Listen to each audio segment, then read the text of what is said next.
परमात्मने नमः। काम क्रोध आदि के कारण रूप इस आसक्ति का परमात्मा के साक्षात्कार से सर्वथा नाश हो जाता है, अर्थात इस पुरुष का राग भी परमात्मा का साक्षात्कार होने पर निवृत्त हो जाता है। जब कारण का अत्यंत अभाव हो जाता है तब उसके कार्य काम क्रोध आदि का अस्तित्व मानना भारी भोलेपन के अतिरिक्त और क्या है।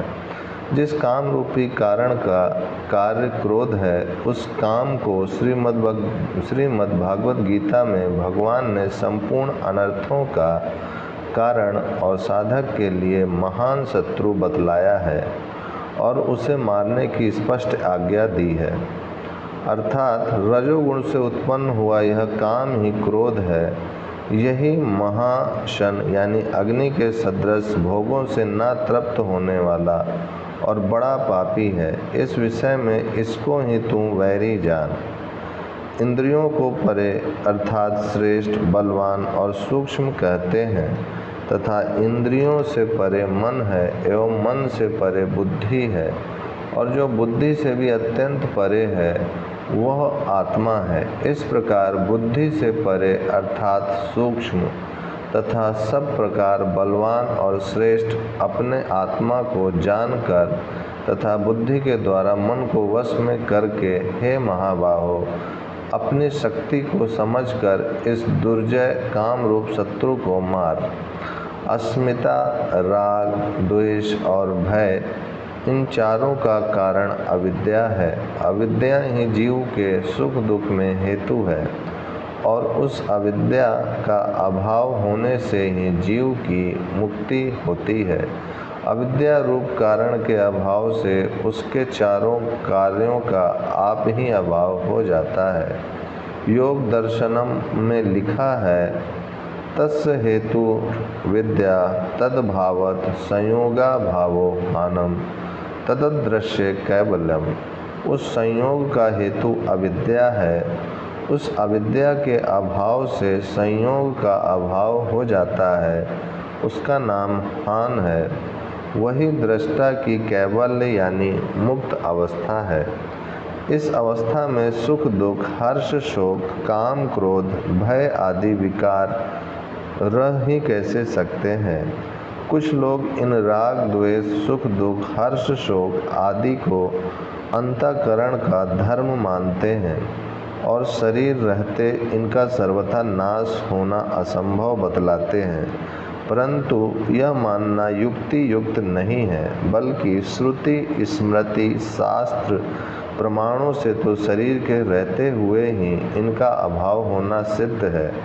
उपयुक्त विवेचन में यह बात दिखलाई जा चुकी है। अब यह दिखलाना है कि ये अंतःकरण के स्वाभाविक धर्म नहीं किंतु विकार हैं। क्षेत्र के वर्णन प्रसंग में भगवान कहते हैं, इच्छा, द्वेष, सुख दुख, स्थूल देह का पिंड, चेतनता और धृति, इस प्रकार यह क्षेत्र विकारों के सहित संक्षेप में कहा गया है। इससे इसका विकार होना सिद्ध है और इन विकारों से सर्वथा छूटने का नाम ही मोक्ष है।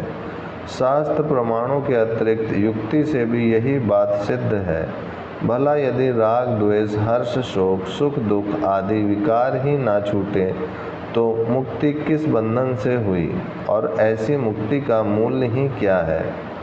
यदि सुख दुख, हर्ष शोक, काम क्रोध आदि स्वाभाविक धर्म होते तो वे धर्मी से कदापि अलग नहीं हो सकते और धर्मी के नाश होने पर ही उनका नाश होता है, परंतु ऐसा न होकर अंतःकरण रूप धर्मी के रहते हुए ही इनका घटना बढ़ना और नष्ट होना देखा जाता है। इससे ये धर्म नहीं किंतु विकार ही सिद्ध होते हैं। ज्ञानी में तो ये रहते ही नहीं, परंतु अज्ञानी के अंदर भी ये घटते बढ़ते देखे जाते हैं और इनके घटने बढ़ने से अंतःकरण का घटना बढ़ना नहीं देखा जाता। वास्तव में ये धर्म नहीं किंतु अविद्या जनित विकार है और विवेक से इनका ह्रास होता है। जब विवेक से ही ऐसा होता है तब पूर्ण ज्ञान से तो इनका सर्वथा नाश हो जाना बिल्कुल ही युक्ति युक्त है। कुछ लोग चोरी, झूठ, कपट और व्यभिचार आदि पापों की उत्पत्ति भी ज्ञानी के प्रारब्ध से मानते हैं और ऐसे प्रारब्ध का आरोप करके ज्ञानी के मत्थे भी इन पापों का होना मढ़ते हैं। मेरी साधारण बुद्धि से इस प्रकार मानना ज्ञानी पर कलंक लगाना है। ज्ञानी की तो बात ही क्या है, किसी भी मनुष्य के लिए दुराचारों की उत्पत्ति में प्रारब्ध को हेतु मानने से शास्त्र और युक्तियों के साथ अत्यंत विरोध उपस्थित हो जाता है। जैसे तैत्तिरीय उपनिषद में कहा गया है, सत्यम वद धर्मचर स्वाध्याय नाम प्रमद धर्मानन प्रमदित व्यम आदि श्रुति के विधि वाक्यों का और सुराम ना पीबते आदि निषेध वाक्यों का कोई मूल्य ही नहीं रह जाएगा और सारे विधि निषेधात्मक शास्त्र सर्वथा व्यर्थ हो जाएंगे। दूसरा, झूठ, कपट, चोरी, जारी आदि पाप यदि पूर्वकृत पापों के फल रूप प्रारब्ध हैं तो फिर इनका कभी नाश होना संभव ही नहीं, क्योंकि पाप का फल पाप, फिर उस पाप का फल पाप, इस प्रकार पापों की श्रृंखला कभी टूट ही नहीं सकती, यानी अनावस्था दोष आ जाएगा। तीसरा, पापों का होना प्रारब्ध से मान लेने पर उनके लिए किसी को कोई दंड नहीं मिलना चाहिए, क्योंकि पाप करने वाला तो बेचारा प्रारब्धवश बाध्य होकर पापों को करता है, फिर वह दंड का पात्र क्यों समझा जाए। जिस ईश्वर ने इस प्रकार के प्रारब्ध की रचना की, असल में उसी पर यह दोष भी आना चाहिए। चौथा, काम, क्रोध आदि पापों के फलस्वरूप दंड का विधान ही युक्ति युक्त है, ना कि पुनः पाप करने का। दुनिया में हम देखते हैं कि चोरी, व्यभिचार आदि करने वाले अपराधियों को जेल आदि की सज़ा होती है, ना कि फिर वैसे ही पाप करने के लिए उन्हें उत्साह दिलाया जाता है। जब जगत के न्याय में भी ऐसा नहीं होता, तब परम दयालु, परम न्यायकारी ईश्वर पाप कर्मों का फल चोरी, झूठ, कपट, व्यभिचार आदि कैसे रच सकते हैं। पांचवा, प्रारब्ध उसी कर्म का नाम है जो पूर्वकृत कर्मों का फल भुगताने वाला हो। नवीन क्रियामाण कर्म की उत्पत्ति का नाम प्रारब्ध नहीं है। नवीन क्रियामाण कर्म तो प्रारब्ध से सर्वथा भिन्न है।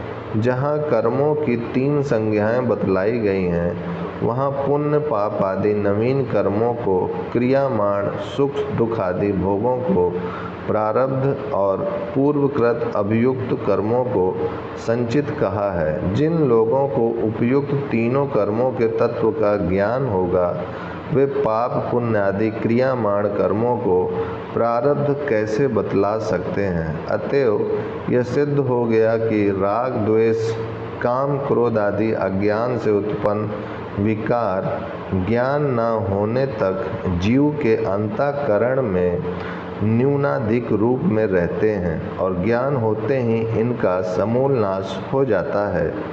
संसार में हमारा क्या कर्तव्य है? प्रश्न।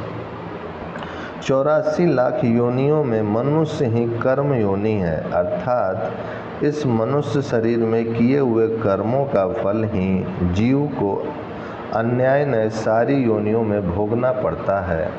मनुष्य, पितृ और देव, ये 3 उत्तम योनियां मानी गई हैं। इनके अतिरिक्त शेष सभी पाप योनियां हैं। इन तीनों में भी मुक्ति के संबंध में तो मनुष्य की ही प्रधानता है।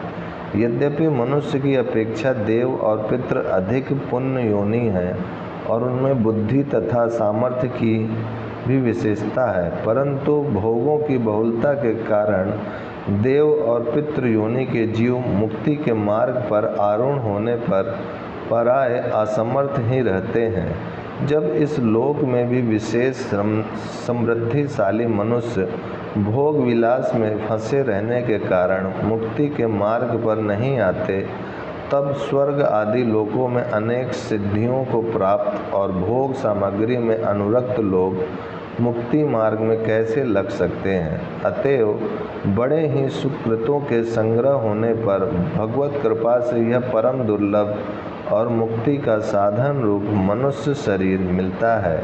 भगवान दया करके जीव को मुक्त होने का यह एक सुअवसर देते हैं। ऐसे अमूल्य शरीर को पाकर हम लोगों को उस परम दयालु परमात्मा को तत्व से जानने के लिए परमात्मा के भजने के निमित्त प्राण पर्यंत चेष्टा करनी चाहिए। भगवान ने श्री गीता में कहा है, अनित्यम सुखम लोकमिम प्राप्य भजस्व माम। गीता 9वां अध्याय 33वां श्लोक। इस सुख रहित और क्षण भंगुर मनुष्य शरीर को प्राप्त होकर तू निरंतर मेरा ही भजन कर, क्योंकि यह शरीर परम दुर्लभ और पुण्य से मिलने वाला होने पर भी विनाशी और क्षण क्षण में क्षय होने वाला है। यदि इस अवसर को हम हाथ से खो देंगे तो फिर हमारे पछताने की सीमा ना रहेगी। यह शरीर ना तो भोगों के लिए है और ना स्वर्ग की प्राप्ति के लिए ही है। जो इस मनुष्य शरीर को पाकर इसे केवल विषय भोगों में लगा देते हैं, उनकी महात्माओं ने बड़ी निंदा की है। गोस्वामी जी कहते हैं, एहि तन कर फल विषयी न भाई, स्वर्गऊ स्वल्प अंत दुखदाई। नर तनु पाई विषय मन देहि, पलटी सुधाते सट विष लेहि। ताहि कबहु भल कहीं न कोई, गूंजा ग्रही परस मनि खोई। श्रीमद् भगवत गीता में भी कहा गया है, अति दुर्लभ मनुष्य देह भगवत कृपा से सुलभता से प्राप्त है। यह संसार समुद्र से पार जाने के लिए सुंदर दृढ़ नौका है। गुरु रूपी इसमें कर्णधार हैं, भगवान इसके अनुकूल वायु हैं। इस प्रकार होने पर भी जो भव समुद्र से नहीं तरता वह आत्महत्यारा है। जो ना तरे भव सागर नर समाज अस पाई, सो कृत निंदक मंदमति आत्मा हन गति जाई। ये शरीर तो आत्मा के कल्याण के लिए है। शास्त्रों में आत्म कल्याण के अनेक उपाय और युक्तियाँ बतलाई गई हैं। गीता के 4थे अध्याय में विविध यज्ञों के नाम से, पातंजल योग दर्शन में चित्त निरोध के नाम से, उपनिषद आदि में ज्ञान के नाम से और सांडिल्य नारद तथा व्यास आदि ने भक्ति के नाम से परमात्मा का तत्व जानने के लिए अनेक उपाय बतलाए हैं। परंतु इन सब में सर्वोत्तम उपाय परमात्मा की अनन्य भक्ति या अनन्य शरण को ही समझना चाहिए। ईश्वर प्रणिधानाद्वा, ईश्वर शरणागति से चित्त ईश्वर में निरुद्ध हो सकता है। सपरा नुरिक्तिरेश्वरे सांडिल्य योग सूत्र। ईश्वर में परम अनुरक्ति ही भक्ति है। समस्त आचार भगवान के अर्पण करके भगवान को ही स्मरण करते रहना और विस्मरण होते ही परम व्याकुल हो जाना। श्रीमद् भगवत गीता में, हे उद्धव, मेरी प्राप्ति कराने में मेरी दृढ़ भक्ति के समान योग, सांख्य, धर्म, स्वाध्याय, तप अथवा दान कोई भी समर्थ नहीं है। साधु जनों का प्रिय आत्मा रूप मैं एकमात्र श्रद्धा संपन्न भक्ति से ही सुलभ हूँ। मेरी भक्ति चांडाल आदिकों को भी उनके जातीय दोष से छुटकारा पवित्र कर देती है। मेरी भक्ति से हीन पुरुषों को सत्य और दया से युक्त धर्म अथवा तप सहित विद्या भी पूर्णतया पवित्र नहीं कर सकती। गीता में भी भगवान कहते हैं, ना हम वेदानन तपस्या ना दानेन ना चेजया शक्या एव विदो द्रष्टुम दृष्टावानसी माम यथा। हे अर्जुन, न वेदों से, न तप से, न दान से और न यज्ञ से इस प्रकार चतुर्भुज रूप वाला मैं देखा जाने को शक्य हूँ। कि जैसे मुझको तुमने देखा है।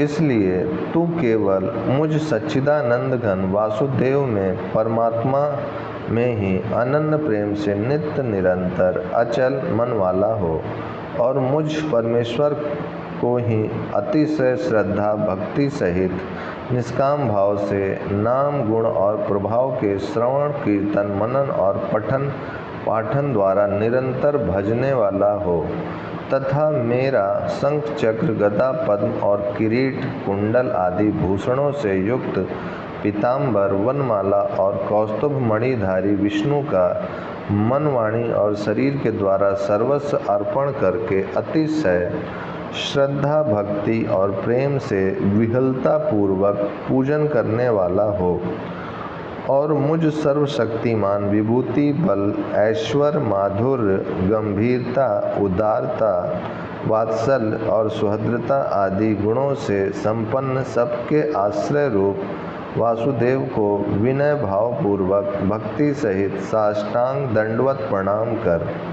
ऐसा करने से तू मुझको ही प्राप्त होगा, यह मैं तेरे लिए सत्य प्रतिज्ञा करता हूँ, क्योंकि तू मेरा अत्यंत प्रिय सखा है। इससे सर्वधर्मों को अर्थात संपूर्ण कर्मों के आश्रय को त्याग कर केवल एक मुझ सच्चिदानंद घन वासुदेव परमात्मा की ही अनन्य शरण को प्राप्त हो। मैं तुझे को संपूर्ण पापों से मुक्त कर दूंगा, तू शोक मत कर। अतएव मनुष्य शरीर पाकर ऋषियों के और साक्षात भगवान के वचनों में विश्वास कर हमें भगवान के भजन ध्यान में तत्पर होकर लग जाना चाहिए। ओम शांति शांति शांति।